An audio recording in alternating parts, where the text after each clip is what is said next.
Thanks আসসালামু for আলাইকুম। watching. আশা করি Please আপনারা suggest সবাই this ভালো আছেন। class to your friends আমরা and মূলত others as আমরা they can প্রিভিয়াস be ক্লাসের benefited. ধারাবাহিকতায় আজকে আরেকটা দুইটা নতুন মেথড নিয়ে আমরা আজকে কাজ করব, তাও কিন্তু একটা প্রিভিয়াস বোর্ডের ম্যাথ। আমার ম্যাথ শুরু করার আগে একটু জাস্ট আমরা মেথডগুলো বা আমাদের রিকোয়ারমেন্টটা কি দেখি। আওয়ারলি মেথড আরটা হচ্ছে কি সাম of year digit method.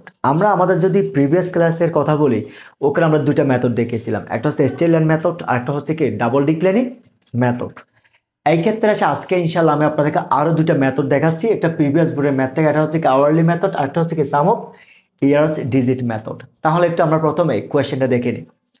Milton construction company purchased a mixture machine on January 1, 2010 for টাকা 2,90,000। তার মানে এই ফিক্সড মানে অ্যাসেটের প্রাইসটা হচ্ছে কত, 2,90,000 টাকা। The machine is expected to have a useful life of 5 years. এটার আনুমানিক আয়ুষ্কাল হচ্ছে কত, 5 বছর, ওইটা আপনাকে সার্ভিস দিবে। And residual residual value of টাকা 30,000। অর্থাৎ রেসিডিউয়াল ভ্যালিউ মানে যেটাকে আমরা অন্যান্য মেশিনের ক্ষেত্রে বলতে পারি স্যালভেজ ভ্যালিউ, এটা ঠিক সেম অবশিষ্ট মূল্য বা ভগ্নাবশেষ মূল্য। বছর শেষে এটাকে যদি আপনি বিক্রি করেন তাহলে যে মূল্যটা দাঁড়াবে সেটা হচ্ছে কত টাকা, 30,000 টাকা। The company engineer estimated that the mixture machine will have a useful life of 6,500 hours. ওই কোম্পানির যিনি ইঞ্জিনিয়ার আছে উনি এস্টিমেশন করে দেখলেন এই মেশিনটাকে প্রায় কত ঘন্টা ব্যবহার করা যাবে, 6,500 ঘন্টা পর্যন্ত এটা আপনাকে সার্ভিস দিবে। ইট ইজ ইউজড 1,200, মানে কোন বছরে কতটুকু ইউজ হয়েছে জাস্ট এই জিনিসটা এখানে বলে দেওয়া আছে। ফাইন। এবার তাহলে আমাকে কি বের করতে হবে, আমাকে বের করতে হবে compute the depreciation expense and carrying value from 2010 to 2014 using the following method. Method হিসাবে কি দেওয়া আছে এখানে, আওয়ারলি মেথড, একটা হচ্ছে কি সাম অফ ইয়ার্স ডিজিট মেথড। আচ্ছা, আমরা প্রথমে রিকোয়ারমেন্ট ওয়ানে যাই। রিকোয়ারমেন্ট ওয়ানে কি বলা হয়েছে আমার দেখেন তো, আওয়ারলি মেথড। আওয়ারলি মেথডে আপনি যদি কখনো ডেপ্রিসিয়েশন বের করেন তাহলে আপনার প্রতি ঘন্টায় কতটুকু ডেপ্রিসিয়েশন আমার সেটা বের করতে হবে, তাই না? এই ফর্মুলা জাস্ট মনে রাখলে আপনার হয়ে যাচ্ছে। ফর্মুলাটা কি দেখেন একটু, কস্ট প্রাইস, আমার মেশিনটা আমি কিনছি কত টাকা দেখেন তো, 2,90,000 minus residual value, residual value কত আছে, 30,000 টাকা। তাহলে কত হয় দেখেন, 2,90,000 মাইনাস কত, 30,000। এরপর কি আছে দেখেন, টোটাল ওয়ার্কিং আওয়ার।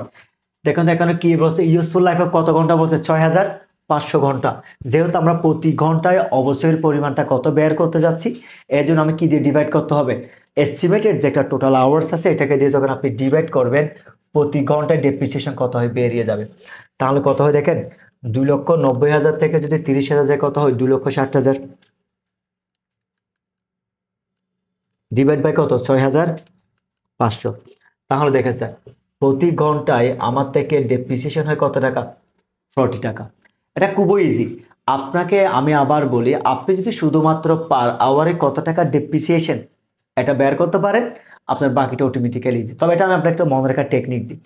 আপনি স্টেটলাইন মেথডে কি শিখছেন, cost price minus salvage value না? ঠিক সেম দেখেন, cost price minus salvage value জায়গায় জাস্ট কি দেওয়া আছে, রেসিডুয়াল ভ্যালু, সেম মিনিং, দুটো সিমিলার ওয়ার্ডস। এটাও ভগ্নাবশেষ মূল্য বা অবশিষ্ট মূল্য, এটাও অবশিষ্ট মূল্য। ওখানে আপনি কি দিতেন, এস্টিমেটেড লাইফ। তখন তো কোন একটা জিনিস কিনলে কত বছর ইউজ করা হয় সেটা যায়। কিন্তু আওয়ার মেথড যেহেতু বলাই আছে, শুধুমাত্র পার্থক্য সেখানে কত ঘন্টা, শুধু ঘন্টা দিয়ে ডিভাইড করবেন। টোটাল আওয়ার কত আছে বলেন না, 6,500, জাস্ট এটা দিয়ে ডিভাইড করবেন। ওই আওয়ার মেথডের কারণে যদি টোটাল আওয়ার দিয়ে কি করছেন আপনি ডিভাইড করছেন। আর ওখানে এস্টিমেটেড লাইফ ছিল বিদায় স্টেলার মেথড আমরা বছর দিয়ে ভাগ করতাম। যেহেতু আমরা আওয়ার পার আওয়ার, আওয়ারলি মেথডের ক্ষেত্রে সবসময় যেহেতু আমরা প্রতি ঘন্টায় কত টাকা অবশ্যই হয় এটা বের করতে হয়। কারণ কেন, এই মেশিনের যে একটা লাইফ এস্টিমেটেড করা হয়েছে এটা মূলত ঘন্টা বেসিসে, এই জন্য ঘন্টা দিয়ে যদি ডিভাইড করেন না ওই টাকাটা পেয়ে যাচ্ছেন। তাহলে প্রতি ঘন্টায় কত টাকা, 40 টাকা। এখন আমি কি করি দেখেন, ডেপ্রিসিয়েশন এক্সপেন্স যেটা আছে আমাকে যেহেতু বলা হয়েছে কত বছরের জন্য, এখানে 2010 থেকে 14 দেখেন, 10, 11, 12, 13, 14। আপনি স্যার এখানে চাইলে একটা বক্স করে করতে পারেন অথবা নর্মালি করে দিলেও হবে, এখানে আহামরি কিছু না, আমার জাস্ট অ্যান্সারটা পেলা হচ্ছে। প্রতি ঘন্টা টাকা কত আছে বলুন এখানে, 40 টাকা না? দেখেন আমি আগে প্রথমে এটা লিখে ফেলবো, টাকা 40 ইন্টু, প্রথমে প্রতি ঘন্টা টাকাটা লিখে দিচ্ছি, ভালো করে খেয়াল করেন,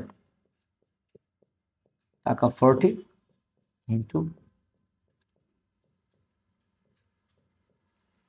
এখানে কত আছে টাকা 40 ইন্টু, এটা যদি হয়ে যায়, এবার আপনি খেয়াল করবেন এখানে আমার 2010 সালে দেখেন তো একটু, it is used 1200 hours in 2010, তার মানে 2010 সালের মধ্যে আমি এটা কত ইউজ করছি একটু দেখেন, 1200 ঘন্টা। কত এটা 1200, জাস্ট এখানে আপনি 1200 লিখে দেন, 1200,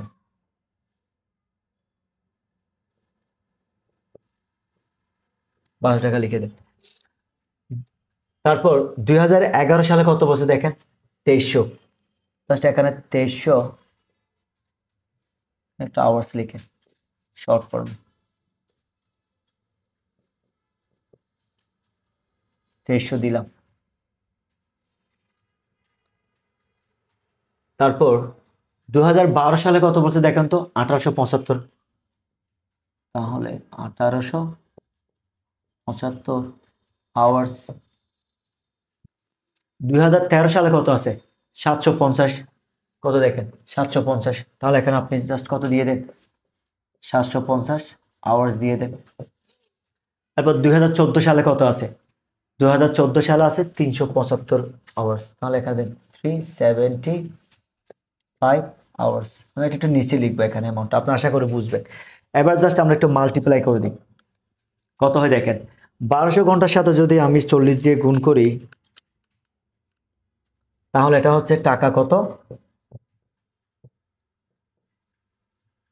48,000 টাকার পর 10 সালে আমার মেশিন বাবদ আমার অবশ্যযোগ্য পরিমাণ হচ্ছে এটাও। পরের বছরে কত দেখি, 2011 সালে 40 গুণ 2300, তাহলে এখানে আছে যে কত টাকা, 92,000 টাকা। এরপর আসছে কত দেখেন, 2012 সালে 40 গুণ 1875 টাকা, 75,000 টাকা।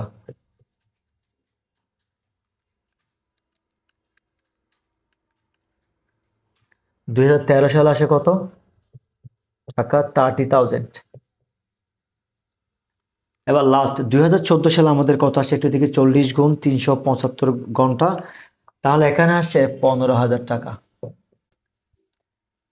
এখন যদি আমরা খেয়াল করে দেখি, তাহলে দেখেন প্রতি ঘন্টা যদি আমরা হিসাব করি, তার মানে 2010 সালের মধ্যে মেশিনের ইউজ করা হয়েছে কত, 1200 ঘন্টা ব্যবহার করছে, ওই বছরের অবশিষ্টযোগ্য পরিমাণ হচ্ছে কত, 48,000 টাকা।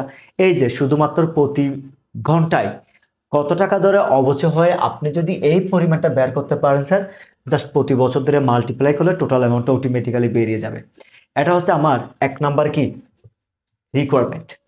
আশা করি আমার 1 নাম্বার রিকোয়ারমেন্ট নিয়ে ইনশাল্লাহ কারো কোনো বুঝতে অসুবিধা হবে না। এই মেথডের মধ্যে আমি জাস্ট আপনাকে দেখালাম আওয়ারলি মেথডটা কেমন হয়। এই আওয়ারলি মেথড যে কোনো ম্যাথ যদি আপনার এসে থাকে, জাস্ট এই ফরম্যাটটা প্রথম আপনি পার আওয়ারটা বের করবেন, যত ঘন্টা বলা থাকে মাল্টিপ্লাই করলে টোটাল অ্যামাউন্টটা পেয়ে যাবেন। আশা করি এই ম্যাথ ইনশাল্লাহ কারো কোনো সমস্যা নেই। Thanks for watching. Please suggest this class to your friends and others as they can be benefited.